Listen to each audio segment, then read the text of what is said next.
After a breather episode last week, it only makes sense to follow it up with another breather episode.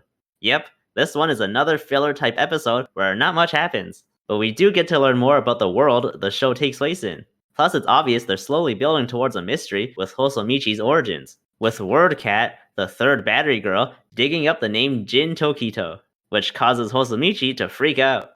WordCat, real name Misa Kuroki, is a genius hacker and gamer.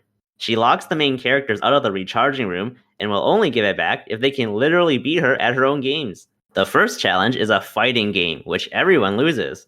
Hosomichi, however, shows up and kicks ass via cheating using the Konami code. Well, not really, but it's the same idea. Anyways, the next game is to explore a dungeon to retrieve an item for WordCat. The dungeon in question is an underground shopping mall that's somewhat abandoned. It still has tons of useful otaku merch, which is weird that the rebels don't fully take over the area and use it for themselves. I guess it's because it's filled with the black mages from Final Fantasy. While they look like them, they're actually otakus who've lost the will to live and literally became basement dwellers.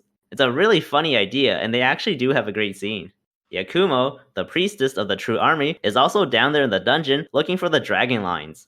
She notices a Bishoujo figure of a priestess and actually finds it cute. Problem is, like most Bishoujo figures, they're usually meant for fan service, and the dress for the figure pops off. Yakumo finds this too lewd and throws it away. Then a group of the black mages swarm the discarded figure and worship it. This freaks Yakumo enough to summon her mech and nuke the entire place.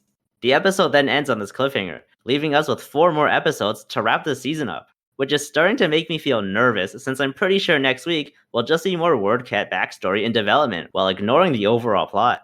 I'll say again that the writing is great, but the pacing might not be its strong point.